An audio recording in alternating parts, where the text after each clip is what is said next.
మన ప్రభువును, రక్షకుడైన యేసుక్రీస్తు నామంలో మీ అందరికీ నా హృదయపూర్వక వందనాలు. దేవుని వాక్యాన్ని ధ్యానం చేసే ముందుగా ప్రార్థన సహాయాన్ని అడుగుదాం. ప్రార్థన చేద్దాం. ఆ తర్వాత దేవుని వాక్యాన్ని ధ్యానం చేద్దాం. ప్రభువా, ప్రేమగల తండ్రి, నీకు వందనాలు, స్తుతులు, స్తోత్రాలు నాయనా. మా ఎడల మీకున్న అపారమైన ప్రేమ, కనికరం, వాత్సల్యతకై నీకు వందనాలు, స్తుతులు, స్తోత్రాలు చెల్లిస్తున్నాం. మీ ప్రేమలో మమ్మల్ని జ్ఞాపకం చేసుకొని మరొక పునరుద్ధాన దినాన్ని మాకు అనుగ్రహించి, మీరు అనుగ్రహించిన పునరుద్ధాన దినంలో సంఘముగా ప్రభువా మేమందరం కూడి నిన్ను ఆరాధించటానికి మా ప్రభువైన యేసుక్రీస్తు ప్రభువారు ఆజ్ఞాపించిన రీతిగా ఆయన బలలో చేయి వేయడానికి, తిరిగి నీ వాక్యాన్ని ధ్యానం చేయడానికి మాకు ఇచ్చిన శ్రేష్టమైన సమయం, అవకాశం, ఆధిక్యతను బట్టి వందనాలు. నేను అల్పుడను, అయోగ్యుడను ప్రభువా, దేనికి పనికిరాని వాడిని. నన్ను మీరు జ్ఞాపకం చేసుకోండి. పరిశుద్ధాత్మ దేవా, నా ద్వారా మాతో మాట్లాడమని, అయ్యా నీ వాక్యాన్ని విని, గ్రహించి, అర్థం చేసుకొని వాక్య ప్రకారం జీవించే కృపను మా యెడల విస్తరింపచేయమని సమస్త ఘనత, మహిమ, ప్రభావాలు మీకు ఆరోపిస్తూ మా ప్రభువును, మీ ప్రియ కుమారుడైన యేసుక్రీస్తు పుణ్యనామంలో మిక్కిలి వినయంగా బతిమాలి ప్రార్థిస్తున్నాను తండ్రి. ఆమేన్. నేటి వాక్య ధ్యానానికి సహాయకరంగా ఎఫెసీయులకు రాసిన పత్రిక, అపోస్తలుడైన పౌలు గారు ఎఫెసీయులకు రాసిన పత్రిక 6వ అధ్యాయం 10 నుంచి 17 వచనాల వరకున్న వాక్య భాగాన్ని ఉత్తర ప్రత్యుత్తర రీతిగా చదువుదాం. ఆ తర్వాత ఒక్క విషయాన్ని మనము జ్ఞాపకం చేసుకుని ఆ విషయాన్ని ధ్యానం చేద్దాం. అపోస్తలుడైన పౌలు గారు ఎఫెసీయులకు రాసిన పత్రిక 6వ అధ్యాయం 10 నుంచి 17 వచనాలు ఉత్తర ప్రత్యుత్తర రీతిగా చదువుదాం. తుదకు ప్రభు యొక్క మహాశక్తిని బట్టి ఆయన యందు బలవంతులై ఉండుడి.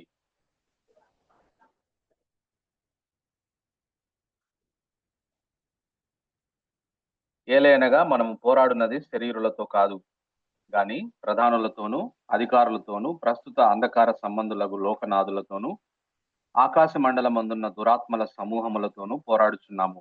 అందుచేతను మీరు ఆపద్దినమందు వారిని ఎదిరించుటకును సమస్తమును నెరవేర్చిన వారే నిలవబడుటకును శక్తిమంతులగునట్లు దేవుడు సర్వాంగ కవచమును ధరించుకొనుడి.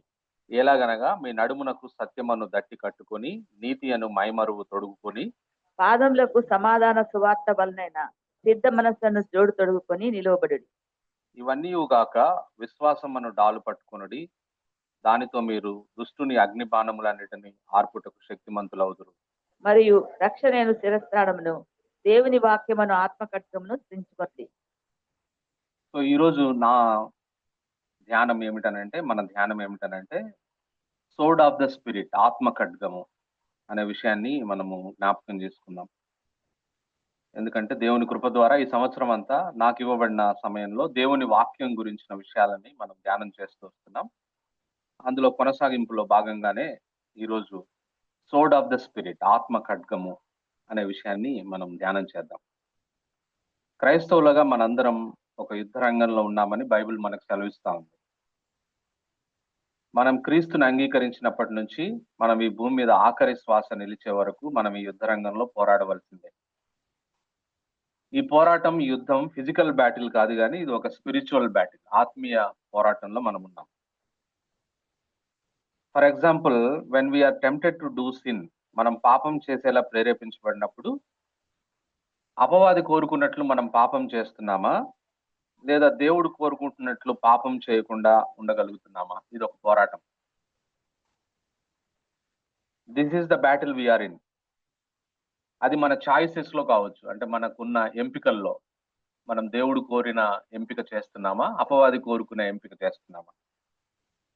మన డెసిషన్స్ లో కావచ్చు, మన నిర్ణయాల్లో మనం దేవుడి కోరుకున్న నిర్ణయాలు చేస్తున్నామా, లేదా అపవాది కోరుకున్న నిర్ణయాలు చేస్తున్నామా? మన ఎమోషన్స్ లో కావచ్చు, అంటే మన భావోద్వేగాల్లో, మన కోపం మనం ప్రదర్శించడంలో, ఎదుటివారు భావోద్వేగాలకు మనం ప్రతిస్పందించడంలో అపవాది కోరుకున్నట్టుగా మన భావోద్వేగాలు ఉంటూ ఉన్నాయా, లేదా దేవుడు కోరుకున్నట్టుగా మన భావోద్వేగాలు ఉంటున్నాయా? ఇది ఒక పోరాటం కదా. మన రియాక్షన్స్ లో మన ప్రతిస్పందనలు ఎలా ఉన్నాయి? దేవుడు కోరుకున్నట్టుగా ఉంటున్నాయా మన ప్రతిస్పందనలు, అపవాది కోరుకుంటున్నట్లుగా ఉంటున్నాయా? మన మాటలు, మనం మాట్లాడుతూ ఉంటాం ఉదయం లేచిన దగ్గర నుంచి సాయంత్రం వరకు. మన మాటలు దేవుడు కోరుకున్నట్లుగా ఉంటున్నాయా? అపవాదికి సంతోషపెట్టే విధంగా మన మాటలు ఉంటున్నాయా? మన ప్రవర్తనలో కూడా మనం దేవుణ్ణి సంతోషపెడుతున్నామా? అపవాదిని సంతోషపెడుతున్నామా? ఈ బ్యాటిల్‌లో మనం ఉన్నాం. ఈ పోరాటం నిత్యము మనం ప్రతిరోజు మన దైనందిన జీవితాల్లో మనము ఎదుర్కొంటూ ఉంటాం కదా! మరి ఈ పోరాటంలో ఈ పోరాటాన్ని మనం గమనిస్తే it's an on going daily battle. ఇది ప్రతిరోజు మనలో కొనసాగుతున్న పోరాటం. అయితే మనం చదువుకున్న వాక్య భాగంలో అపోస్తలుడైన పౌలు గారు, దేవుడు మీ నుండి ఆశిస్తున్న క్రైస్తవ జీవితం జీవించడం స్వంతంగా మీకు సాధ్యం కాదు గనుక 6:10లో అంటున్నాడు మనం చదువుకున్న వాక్య భాగంలో. తుదకు ప్రభు యొక్క మహాశక్తిని బట్టి ఆయన యందు బలవంతులై ఉండుడి అన్నాడు కదా! అంటే ఇది మీరు సొంతంగా చేయలేరు. మీ మీ మీ చేత కాదు. కాబట్టి మీరు ప్రభు యొక్క శక్తిని మీరు ఆశ్రయించాలి అని చెప్తా ఉన్నాడు. ఆయనలో బలం కలిగి మీరు ఈ విధమైన విజయవంతమైన క్రైస్తవ జీవితాన్ని జీవించాలి అంటున్నాడు. అయితే దేవుని యొక్క ఆ మహాశక్తిని మీరు కలిగి బలంగా ఉండాలంటే, అంటే మనం శోధించబడకుండా అపవాది చెప్పినట్టుగా మనం జీవించకుండా ఉండాలి అనంటే, you have to put on the armour of God కదా! మీరు సర్వాంగ కవచాన్ని, దేవుడిచ్చే సర్వాంగ కవచాన్ని ధరించుకోవాలి మీరు. అప్పుడే మీరు అపవాదితో మీరు పోరాడగలరు, మీరు నిలబడగలరు అనే విషయాన్ని చెప్తా ఉన్నాడు. ఎందుకు ఆ మాట అంటా ఉన్నాడంటే, ఆ తర్వాత వచనాల్లో మనం చూస్తాం. అపవాది is a subtle, while and Crafty. అంటే అపవాది పనులు బయటికి కనిపించవు. ఆయన మాయావి అయి ఉంటున్నాడు. మోసం చేయగలిగేవాడు. కాబట్టి అపవాది చేత నియంత్రించబడుతున్న లోకంలో మనమున్నాం. ఈ అపవాది he hates God and he hates God's purposes and objectives. ఈ అపవాది దేవుణ్ణి ద్వేషిస్తాడు. దేవుని ఉద్దేశాలను, లక్ష్యాలను ద్వేషిస్తా ఉంటాడు. గనుక మనం దేవుడు ఆశించినట్లు జీవించకుండా తన శక్తినంతా ఉపయోగించి పనిచేస్తాడు. కనుక మీరు శక్తివంతంగా అపవాదిని ఎదిరించాలంటే మీరు దేవుడిచ్చే సర్వాంగ కవచం ధరించుకొని ఉండాలి అని అంటా ఉన్నాడు అపోస్తలుడైన పౌలు గారు. ఈ సర్వాంగ కవచంలో మనకు తెలుసు, అంటే రోమన్ సోల్జర్‌ని జ్ఞాపకం చేసుకుంటూ ఆయన మనసులో పెట్టుకొని మనం ఎటువంటి సర్వాంగ కవచాన్ని మనం ధరించుకొని ఉండాలి అనే విషయాన్ని పౌలు గారు రాస్తా ఉన్నాడు. అవి కొంచెం బ్రీఫ్‌గా మనం చూస్తే, ఈ సర్వాంగ కవచంలో 6 పీసెస్ ఉన్నాయి. 6 భాగాలున్నాయి. మొట్టమొదటిది బెల్ట్ ఆఫ్ ట్రూత్. సత్యం అనే దట్టి మీరు కట్టుకొని ఉండాలి అని అన్నాడు. అంటే స్పిరిచువల్ డిసిప్లిన్, ఒక మాటలో చెప్పాలంటే, ఒక చిన్న పదంలో మనం వివరించాలంటే, మీరు స్పిరిచువల్ డిసిప్లిన్ కలిగి ఉండాలి. అంటే మనం అపవాదిని ఎదిరించేటప్పుడు మనం దేవుడు ఆశించినట్టుగా జీవించాలంటే మనకు స్పిరిచువల్ డిసిప్లిన్ ఉండాలి అంటా ఉన్నాడు. అది నెంబర్ 1. రెండవది బ్రెస్ట్ ప్లేట్ ఆఫ్ రైచియస్‌నెస్, నీతి అను మైమరువు. నీతి అను మైమరువు దేన్ని సూచిస్తుందంటే, మీరు పరిశుద్ధమైన జీవితం జీవించాలి, లేకపోతే మీరు పడిపోతారు అని అంటా ఉన్నాడు. పరిశుద్ధమైన జీవితం రెండోది. మూడోది shoes of gospel of piece, సమాధాన సువార్త వలనైన సిద్ధ మనస్సు జోడు. అంటే మేడ్ పీస్ విత్ గాడ్. దేవుడు నీ పక్షంగా ఉండేటట్టుగా చూసుకోవాలి నువ్వు ఎప్పుడు. దేవుడు make sure that God is at your side అని చెప్తా ఉన్నాడు. అది మూడోది. నాలుగోది షీల్డ్ ఆఫ్ ఫెయిత్, విశ్వాసం అనే డాలు పట్టుకోవాలంటున్నాడు. అంటే we need to believe in God always. ఎప్పుడు దేవుడి మీద ఉన్న నమ్మకాన్ని కోల్పోకూడదు మనం. అప్పుడు మాత్రమే మీరు అపవాదిని జయించగలరు అని అంటా ఉన్నాడు. ఆ తర్వాత ఐదవది హెల్మెట్ ఆఫ్ సాల్వేషన్, రక్షణ అను శిరస్త్రాణం. అంటే మనం మా ఆరాధన వర్తమానంలో చూసినట్టుగా assurance of eternal salvation. Mind లో నిశ్చయత కలిగి ఉండాలి. మన మైండ్ లో ఎప్పుడు నేను నిత్యత్వానికి వెళ్తాను, నాకు నా రక్షణ మరి శాశ్వతమైంది, దేవుడు నన్ను నిత్యత్వంలోకి తీసుకొని పోతాడని నీ మనస్సును కాపాడుకుంటుండాలి. హెల్మెట్ పెట్టుకోవాలి అనే విషయాన్ని, అష్యూరెన్స్ ఆఫ్ ఎటర్నల్ సాల్వేషన్ కలిగి ఉండాలి అనే విషయాన్ని చెప్తా ఉన్నాడు. ఆఖరికి ఆరోది ఏమిటనంటే, నువ్వు sword of spirit which is word of God, ఆత్మ ఖడ్గాన్ని నువ్వు కలిగి ఉండాలి ఎప్పుడు, అదంటే దేవుని వాక్యము అనే విషయాన్ని చెప్తా ఉన్నాడు.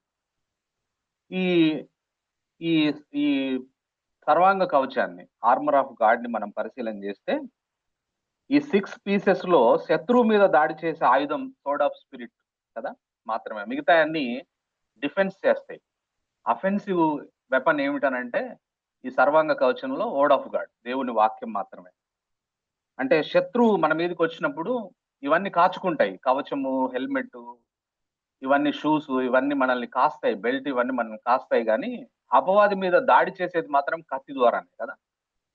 సో శత్రువు మీద దాడి చేయాలంటే అది వర్డ్ ఆఫ్ గాడ్ మాత్రమే ఈ సర్వాంగ కవచంలో అనే విషయాన్ని మనం జ్ఞాపకం చేసుకోవాలి.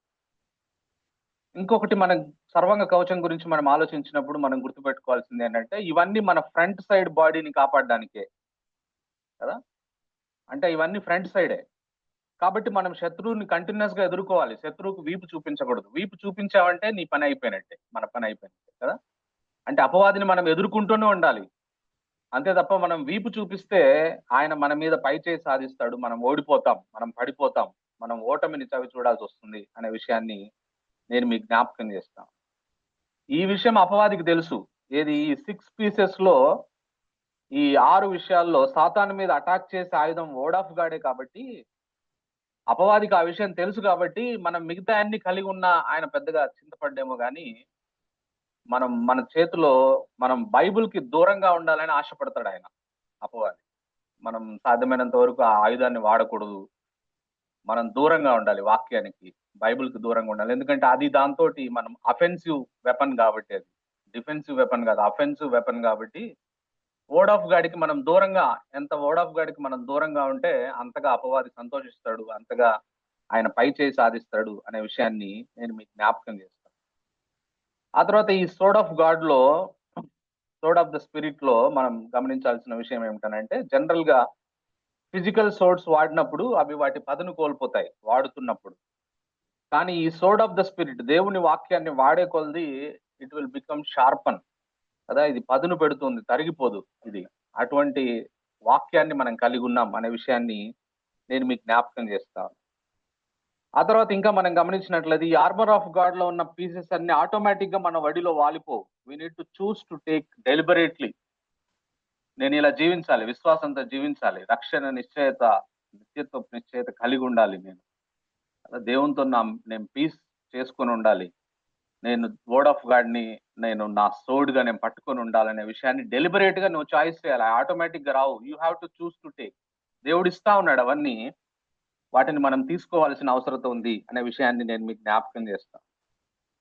మనలో చాలా మంది, some of us never win, never conquer, never defeat the spiritual entities coming against us because we're least bother about the armour of God.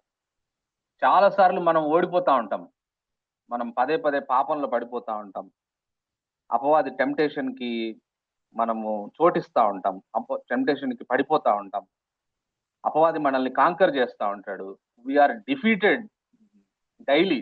ప్రతిరోజు మనం ఓడిపోతూ ఉంటాం. ఎందుకు అని అంటే, because you are neglecting the armour of God.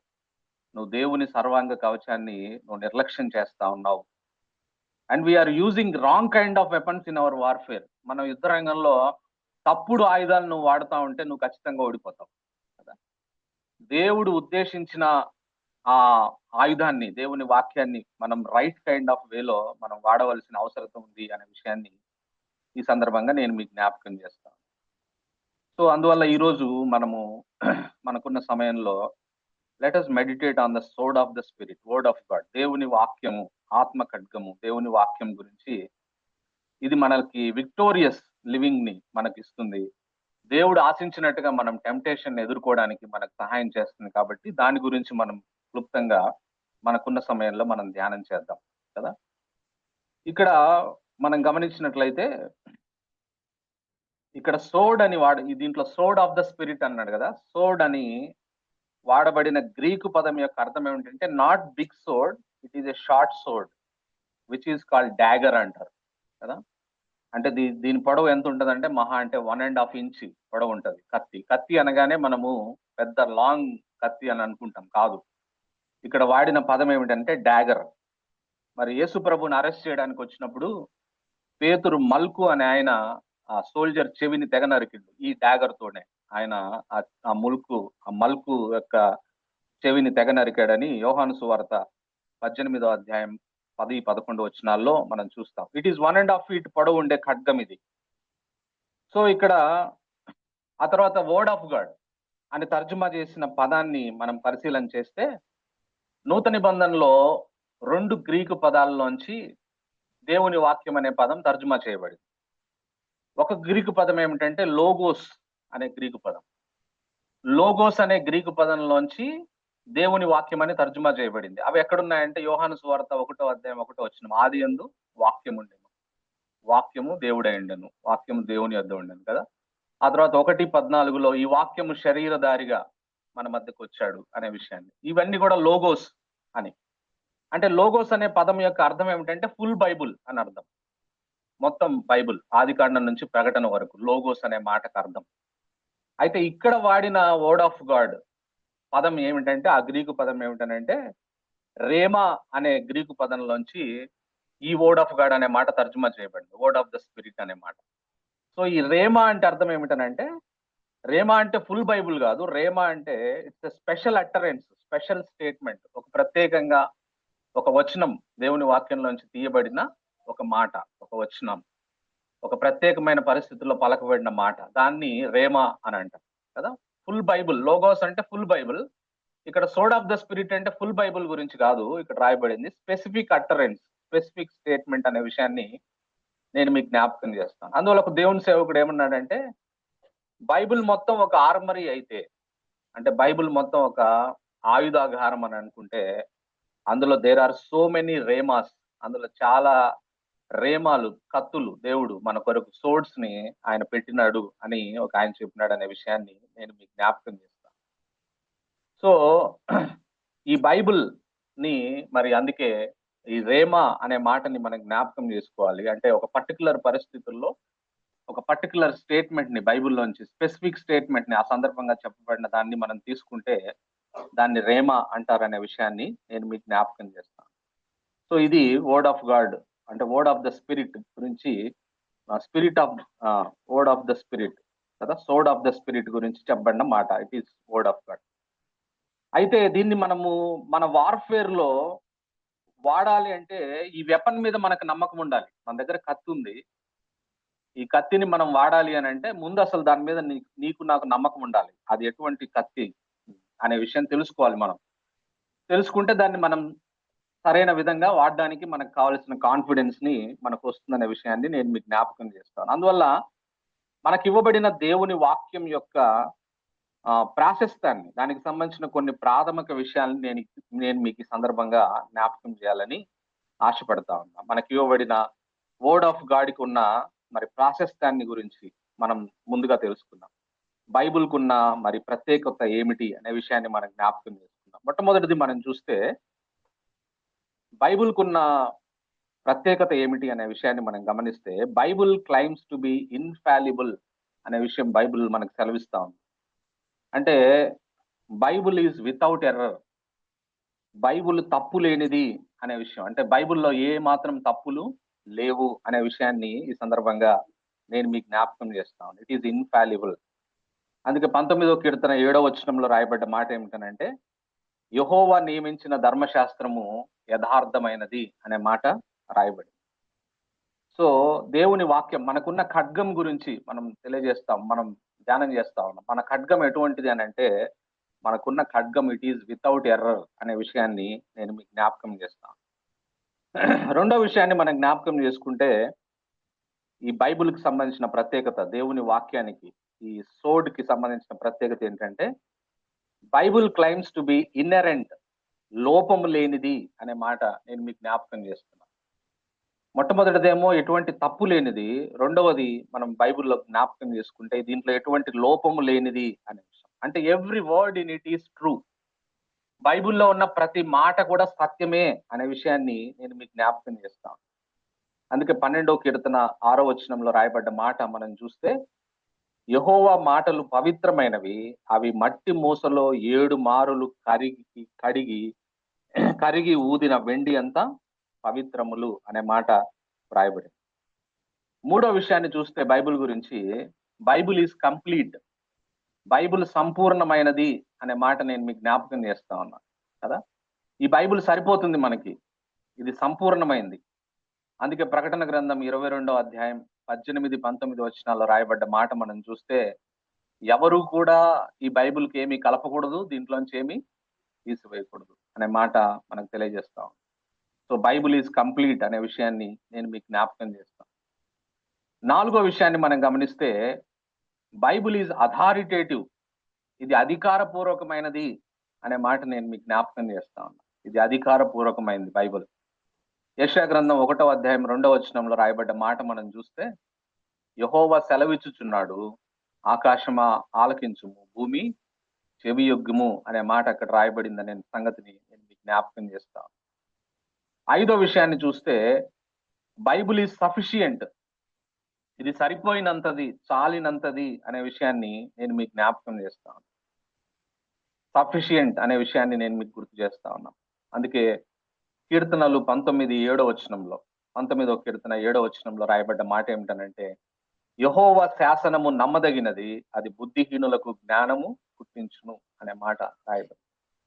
6వ విషయాన్ని చూస్తే బైబుల్ ఈజ్ ఎఫెక్టివ్, పవర్ఫుల్, శక్తివంతమైంది అనే విషయాన్ని నేను మీకు జ్ఞాపకం చేస్తా ఉన్నాను. మన చేతిలో ఉన్న ఈ ఆత్మ ఖడ్గం, దేవుని వాక్యం గురించి మనం ఆలోచిస్తే ఇది శక్తివంతమైంది అనే విషయాన్ని నేను మీకు జ్ఞాపకం చేస్తాను. యెషయా గ్రంథం 55వ అధ్యాయం 10-11 వచనాల్లో రాయబడ్డ మాట చూస్తే, యెషయా గ్రంథం 55వ అధ్యాయం 10-11 వచనాల్లో, వర్షమును హిమమును ఆకాశము నుండి వచ్చి అక్కడికి ఎలాగూ మరలక, భూమిని తడిపి విత్తువానికి విత్తనమును భుజించువానికి ఆహారమును కలుగుటకై అది చిగిర్చి వర్ధిల్లునట్లు చేయను, అలాగే నా నోట నుండి వచనమును ఉండును, నిష్ఫలముగా నా యొద్దకు మరలక, అది నాకు అనుకూలమైన దాన్ని నెరవేర్చును, నేను పంపిన కార్యమును సఫలము చేయను అనే మాట రాయబడింది.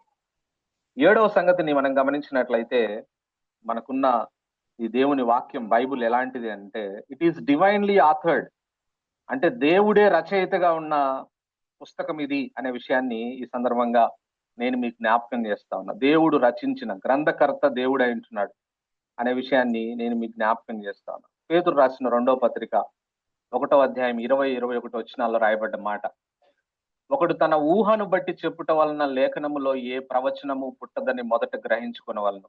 ఏలైనగా ప్రవచనం ఎప్పుడును మనుషుని ఇచ్చను బట్టి కలగలేదు గాని, మనుషులు పరిశుద్ధాత్మ వలన ప్రేరేపింపబడిన వారై దేవుని మూలముగా పలికిరి అనే మాట.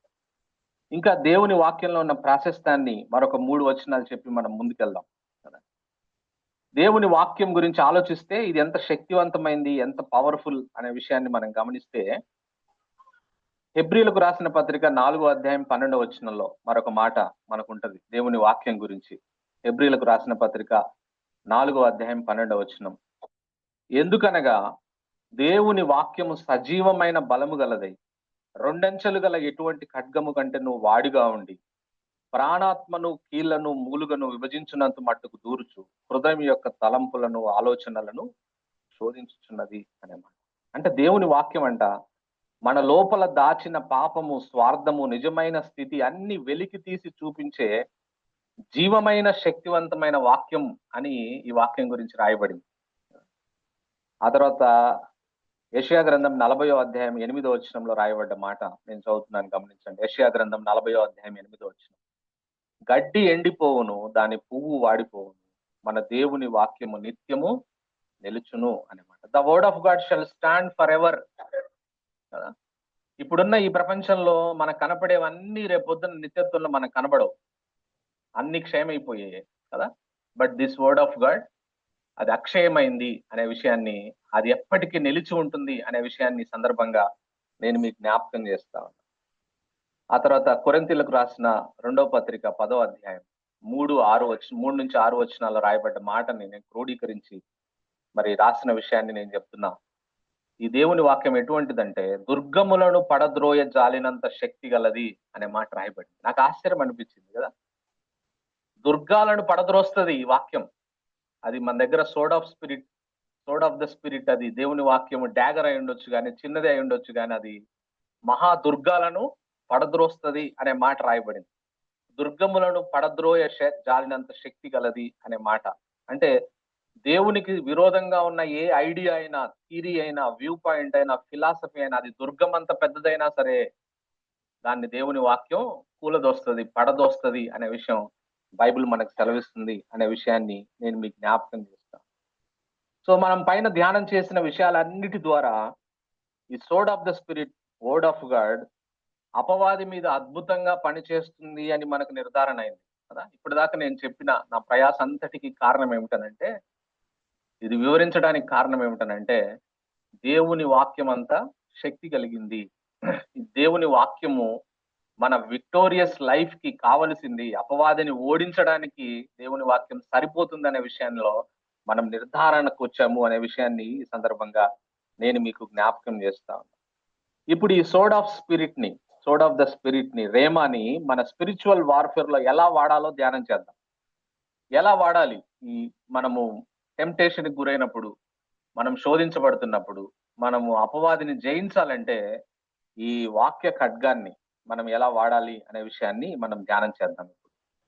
ఉదాహరణకి దీనికి మన క్లాసిక్ ఎగ్జాంపుల్ ఎవరంటే యేసుక్రీస్తు ప్రభువారే కదా. యేసుక్రీస్తు ప్రభువారు ఈ భూమి మీద ఆయన మినిస్ట్రీ ప్రారంభించడానికి ముందు జాన్ ద బాప్టిస్ట్ ద్వారా యోర్దాన్లో బాప్తిస్మం పొందాడు. పొందిన తర్వాత 40 దినాలు 40 రాత్రులు ఉపవాసంలో ఉండడానికి ఆయన అరణ్యంలోనికి వెళ్ళాడు. అరణ్యంలోనికి వెళ్ళినప్పుడు అపవాది ఆయన్ను శోధించాడు కదా. అపవాది ఆయన శోధించడానికి వచ్చినప్పుడు అపవాది ఇక్కడి నుంచి వెళ్ళిపో అని అనలే యేసు ప్రభువారు కదా. అపవాది ఆయన్ని శోధిస్తూ ఉన్నప్పుడు, ఉదాహరణకి ఆయన 40 రోజులు ఫాస్టింగ్ లో ఉన్నప్పుడు అపవాది ఆయన దగ్గరికి వచ్చి ఆకలిగా ఉన్నప్పుడు యేసు ప్రభువారు, if you are the son of God turn this stones into bread, నువ్వు దేవుని కుమారుడు అయితే ఈ రాళ్లను రొట్టెలుగా చేయి అని చెప్పాడు కదా. ఇది ఎక్కడి నుంచి పట్టాడు అపవాది if you are the son of God అనేది? 3వ అధ్యాయంలో చూస్తాం. మత్తయి సువార్త 3వ అధ్యాయంలో యేసు ప్రభు బాప్తిస్మం తీసుకున్నప్పుడు ఆకాశం తెరవబడి ఈయన నా ప్రియ కుమారుడు, ఈయన యందు నేను ఆనందిస్తున్నానని చెప్పాడు కదా తండ్రి అయిన దేవుడు. అక్కడి నుంచి తీసుకొని నువ్వు దేవుని కుమారుడు అయితే ఈ రాళ్లను రొట్టెలుగా చేయని శోధించాడు. అప్పుడు యేసు ప్రభు వారు ఎలా స్పందించాడు ఆ శోధనకి అనే విషయాన్ని మనం చూస్తే, Jesus said it is written కదా. It is written, man shall not live by bread alone but by the word proceedeth from the mouth of God. మనుషుడు రొట్టె వలన మాత్రం కాదు కానీ దేవుని నోట నుండి వచ్చి ప్రతి మాట వలన జీవించనని రాయబడి ఉన్నది. ఇట్ ఈస్ రిటన్ అని చెప్పి అపవాదిని ఆయన ఎదిరించాడు కదా. ఆ సమయంలో యేసు ప్రభు వారు, నాకు సామ్ 1 తెలుసు, నేను సామ్ 1 చదువుతా విను, లేదా సామ్ 23 చదువుతా విను అని చెప్పలా. అంటే బైబుల్ అంతా చదువుతానని చెప్పలా కదా. He took a particular words from the Bible. Rhema అంటే అదే. రేమాకి లోగోస్ కి ఉన్న తేడా ఏమిటనంటే, బైబుల్ అంతా ఆదికాండం నుంచి చదువుతా విను అనలే అపవాదితో. ఆ పర్టికులర్ సిచ్యువేషన్ లో, ఆ పర్టికులర్ టెంప్టేషన్ లో ఏది అవసరమో ఆ స్పెసిఫిక్ వర్డ్ ని రేమాని తీసుకొని ఇట్ ఈస్ రిటన్ అని చెప్పాడు అంతే అపవాది. అలా సెకండ్ టెంప్టేషన్, థర్డ్ టెంప్టేషన్ లో కూడా Jesus again and again told Satan it is return అని చెప్పినప్పుడు, సో ఈ బ్యాటిల్లో జీసస్ 3-0 స్కోరుతో విజయం సాధించాడు కదా. 3-0 స్కోర్తో విజయం సాధిస్తే అపవాది అక్కడి నుంచి వెళ్ళిపోయినాడు అనే విషయాన్ని నేను మీకు జ్ఞాపకం చేస్తాను కదా. అపవాదిని గెలిచాడు యేసు ప్రభు వారు.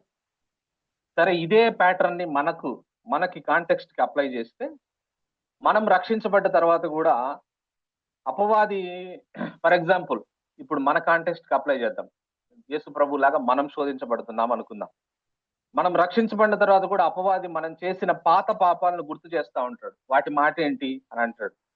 ఇలాంటి వాటికి నిజంగా క్షమాపణ ఉందా అనే గందరగోళానికి తీసుకుని వెళ్తే, మనం ఎలా ఓవర్కమ్ చేయాలంటే, మనం కూడా యేసు ప్రభు లాగా ఇట్ ఈస్ రిటన్, హెబ్రీలకు రాసిన పత్రిక 8:12లో, నేను వారి దోషముల విషయమై దయ కలిగి వారి పాపములని ఇకను ఎన్నడూ జ్ఞాపకం చేసుకున్నానని ప్రభు సెలవిచ్చుచున్నాడు అని నువ్వు చెప్పినట్లయితే, ఇట్ ఈస్ రిటన్ అని చెప్పి నువ్వు ఈ వచనం చెప్పినట్లయితే, అపవాది నిన్ను అది గుర్తు చేసినప్పుడు ఇక జీవితంలో మరలా నీకు ఆ విషయాన్ని అపవాది గుర్తు చేయడు. అక్కడి నుంచి వెళ్ళిపోతాడు కదా.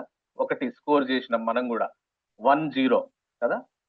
ఫర్ ఎగ్జాంపుల్ రెండవ సిచ్యువేషన్ లో మనం వస్తే, ఎవరైనా మనల్ని దూషిస్తున్నప్పుడు, మనం కూడా దూషించాలని ప్రేరేపించబడుతున్నప్పుడు కదా, ఎవరైనా మనల్ని తిడుతున్నప్పుడు మనం కూడా దూషించాలని మనం ప్రేరేపించబడుతున్నప్పుడు, మనం కూడా వెంటనే అనవలసిన మాట ఏమిటంటే, dear brother it is written, లూకా సువార్త 6:28లో, bless them that curse you కదా, నిన్ను శపించు వారిని దీవించండి అని గనక మనం చెప్తే, so God bless you brother sister అని చెప్తే, అప్పుడు మనం 2-0 స్కోర్ వచ్చేస్తాం కదా.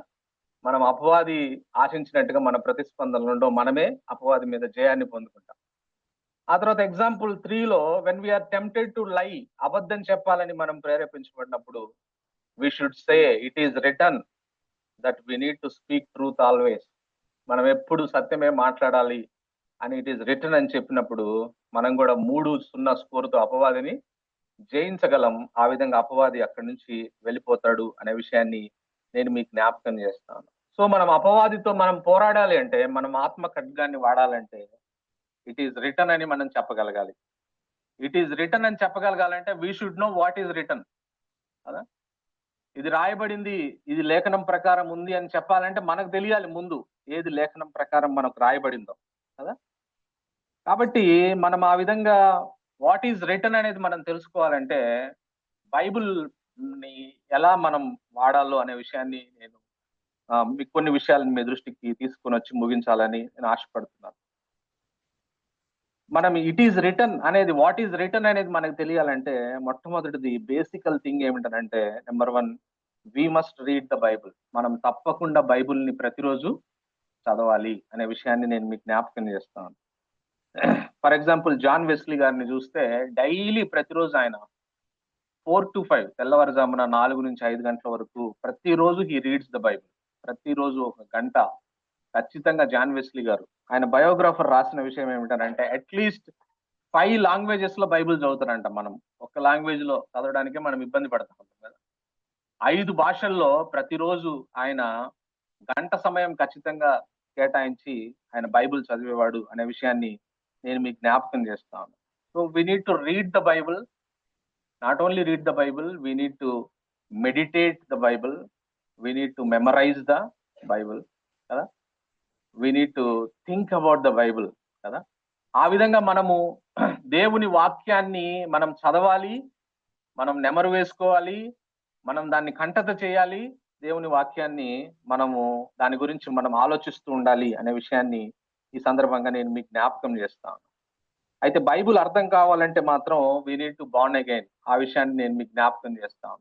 ఇంకా రక్షించబడకుండా మనం బైబుల్ చదవాలని ప్రయత్నం చేస్తే మనకు అర్థం కాకపోవచ్చు. ఎందుకంటే రక్షించబడిన వాళ్ళకు ఉన్న ప్రత్యేకమైన ఆధిక్యత ఏమిటనంటే పరిశుద్ధాత్మ దేవుడు మనకి వాక్యాన్ని అర్థం చేస్తాడు.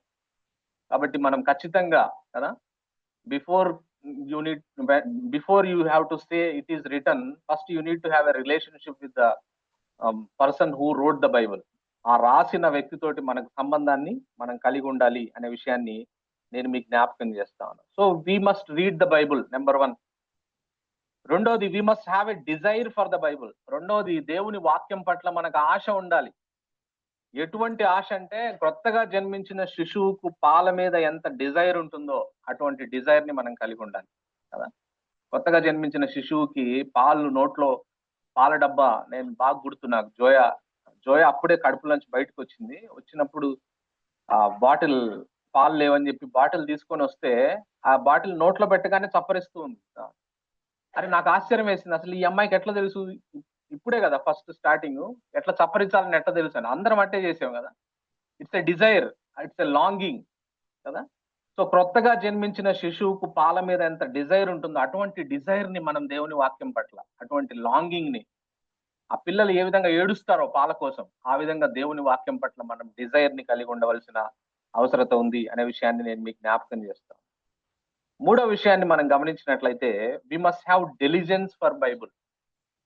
బెరియన్స్ లాగా యాక్ట్స్ 17లో మరి బెరియన్స్ ఏ విధంగా డెలిజెన్స్ కలిగి శ్రద్ధ కలిగి ఉన్నారో దేవుని వాక్యం పట్ల, శ్రద్ధగా వారు ఎవరు చెప్పినా సరే, అపోస్తలుడైన పౌలు వాక్యం చెప్పినా సరే వాళ్ళు మరలా ఇంటికి వెళ్ళి ఇది ఈయన సరిగా, పౌలు గారు సరిగా చెప్పిండా లేదా అని మరలా దాన్ని శ్రద్ధతో దేవుని వాక్యాన్ని వెతికిన వారుగా మరి గమనిస్తూ ఉంటాం. అటువంటి శ్రద్ధ ఉండాలి, డెలిజెన్స్ ని మనం కలిగి ఉండాలి.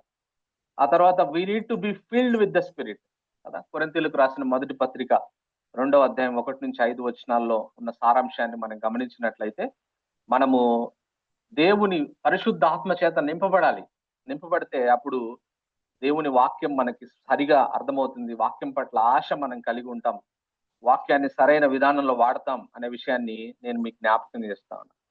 ఆ తర్వాత 5వ విషయాన్ని మనం గమనించినట్లయితే we need to receive the word with purity and holiness. యాకోబు రాసిన పత్రిక 1వ అధ్యాయం 21వ వచనంలో రాయబడ్డ మాట కదా.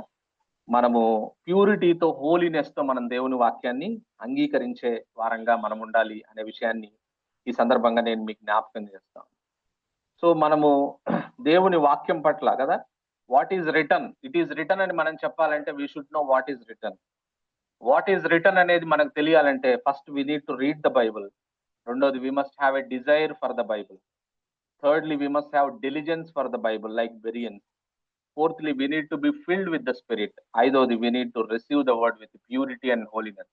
పరిశుద్ధత ద్వారా, పవిత్రతతో మనం దేవుని వాక్యాన్ని అంగీకరించే వారంగా మనం ఉండాలి అనే విషయాన్ని ఈ సందర్భంగా నేను మీకు జ్ఞాపకం చేస్తాను. సో మన డైలీ క్రిస్టియన్ లైఫ్ లో మనం అపవాదిని గెలవాలంటే, దేవునికి ఇష్టమైన రీతిలో జీవించాలంటే, we must read the Bible, study the Bible, memorize the Bible, live the Bible and quote the Bible. May God bless this word. దేవుడి మాటలు దీవించునుగా. See that part in the Bible, Hebrews 4. The word of God is living and active, and it pierces. It's a living word. It is not, though it's written thousands of years back. Though it is written thousands of years back, it is still relevant for you. Sometimes it is more clearer than reading the morning news. That is why it's living and active. It can touch you, it can change you, but you need to use it. The Bible is called the most bestseller, right, of all time. Last 300 years, it is the largest selling book. But Bible also has one record, another record, that it is the least read book. Many Christians have 2-3 copies at least at our homes, but many of the copies are gathering dust. We don't read. It is living, active, it penetrates. It brings you close, it saves your soul. There must be people who are serious about reading the word and obeying it. And it's specific to your situation. Sometimes you read, it will be speaking directly to your situation. Why? There are many famous writers in this world, Shakespeare, Plato. We don't have a daily devotion of Shakespeare today, right? No, we don't have. Because those are not living. This is alive. And what a resource God has given us. And when we don't use it, that's a great tragedy. Let's pray. Father, we thank you for this time. Thank you for your word that reminds us that the word is infallible, it is true, it is complete, and your word has authority, and your word changes lives. And what a resource you have given. There was a time this word was not available. Even it's not freely available even 150 years back. But by your grace, we have the word today in paper form, on our tablets and on cell phones.